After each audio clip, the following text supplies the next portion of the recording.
Capítulo 3. Das práticas autocompositivas, do termo de ajustamento de conduta e da suspensão condicional da sindicância. Artigo 267-A.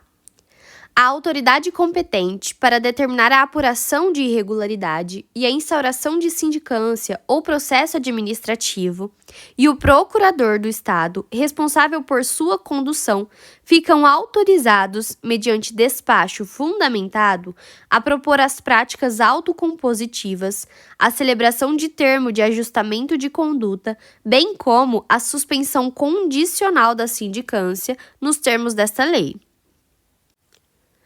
Artigo 267-B. As práticas autocompositivas a serem regulamentadas por decreto serão orientadas pelos princípios da voluntariedade, corresponsabilidade, reparação do dano, confidencialidade, informalidade, consensualidade e celeridade, observado o seguinte: 1. As sessões serão conduzidas por facilitador de justiça restaurativa ou mediador devidamente capacitado e realizadas em ambiente adequado que resguarde a privacidade dos participantes e a confidencialidade de suas manifestações. 2. A participação do funcionário será voluntária e a eventual recusa não poderá ser considerada em seu desfavor. Parágrafo 1º. São práticas autocompositivas a mediação, a conciliação, os processos circulares e outras técnicas de justiça restaurativa. Parágrafo 2º. Para a aplicação das práticas autocompositivas, é necessário que as partes reconheçam os fatos essenciais, sem que isso implique a admissão de culpa em eventual sindicância ou processo administrativo. Parágrafo 3º.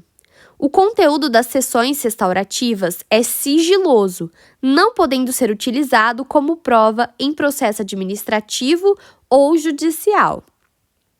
Artigo 267-C.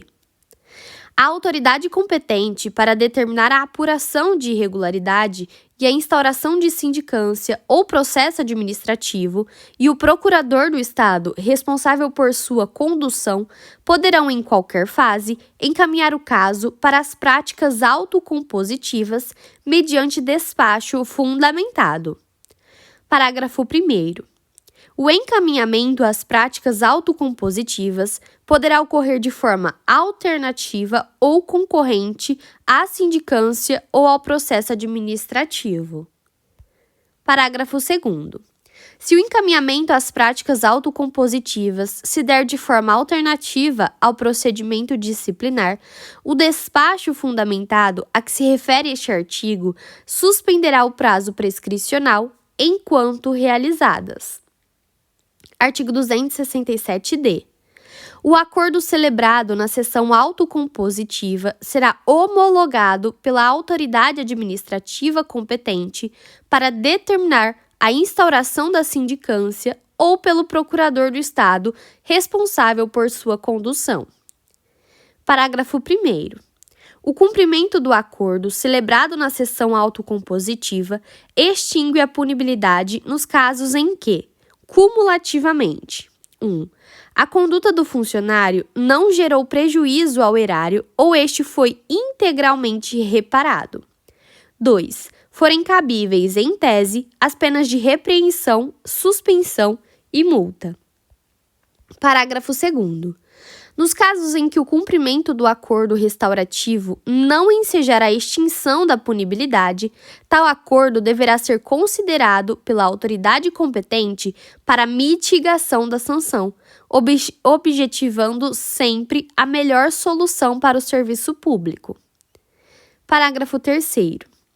A extinção da punibilidade, nos termos do parágrafo 1º deste artigo, será declarada pelo chefe de gabinete, que poderá delegar essa atribuição. Artigo 267-E.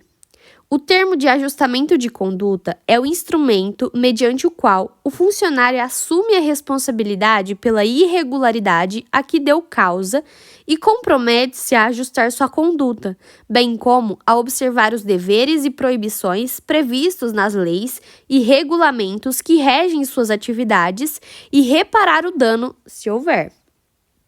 Parágrafo único.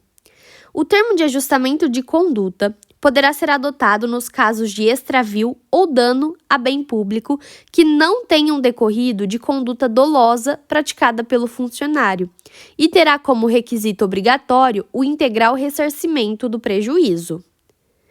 Artigo 267-F.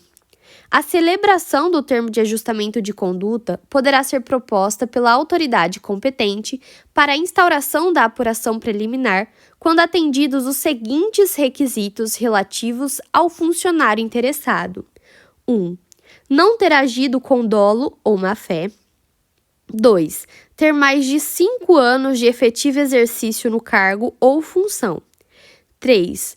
Não ter sofrido punição de natureza disciplinar nos últimos 5 anos. 4. Não ter sindicância ou processo disciplinar em curso. 5. Não ter celebrado termo de ajustamento de conduta nos últimos 3 anos. Parágrafo único.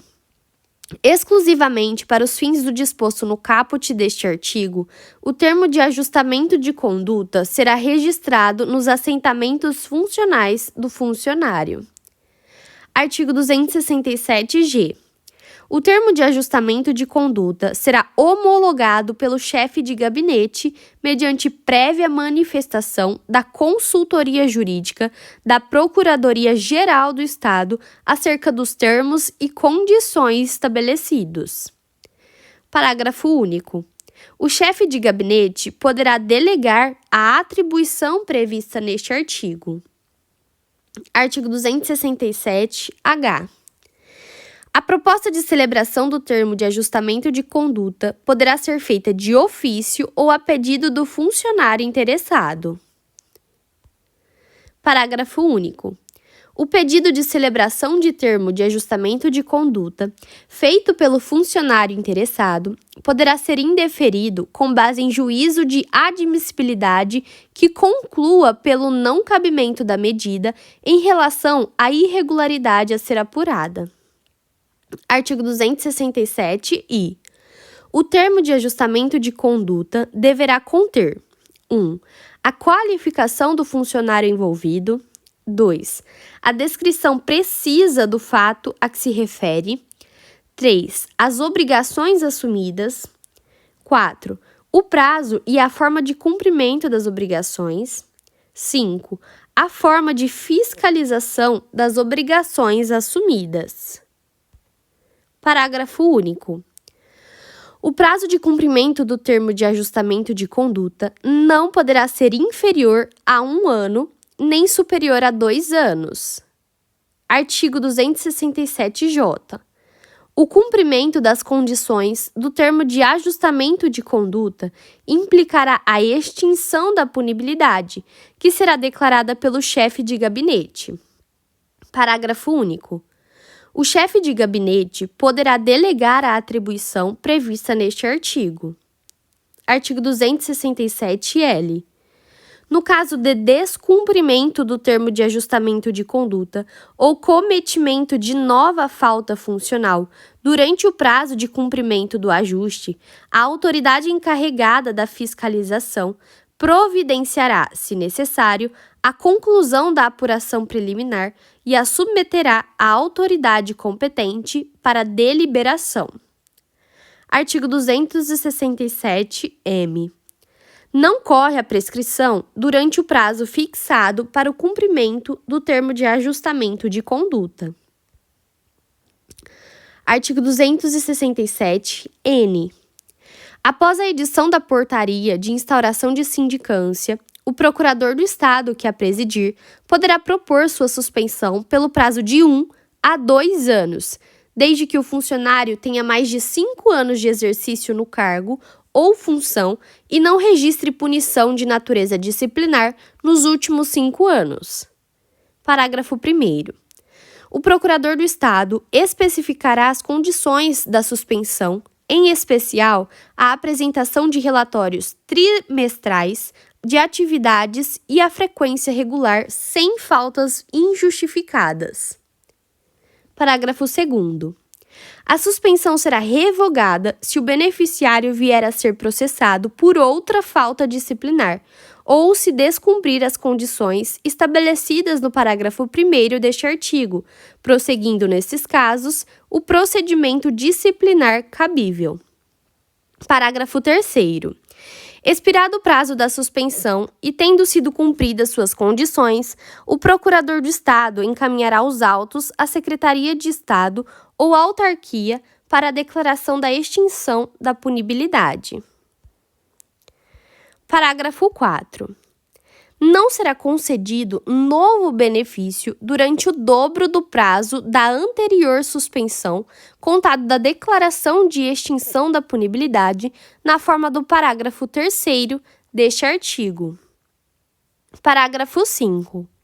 Durante o período da suspensão, não correrá prazo prescricional, ficando vedado ao beneficiário ocupar cargo em comissão ou exercer função de confiança. Artigo 267-O. Alternativamente à suspensão condicional da sindicância, prevista no artigo 267-N desta lei, a sindicância também poderá ser suspensa caso os envolvidos voluntariamente concordem com o encaminhamento para as práticas autocompositivas. Parágrafo único.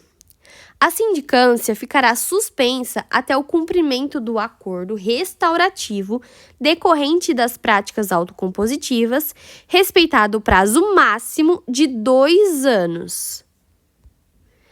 Artigo 267-P. As Secretarias de Estado, a Procuradoria-Geral do Estado, a Controladoria-Geral do Estado e as autarquias poderão estabelecer condições para a suspensão da sindicância, observadas as especificidades de sua estrutura ou de sua atividade.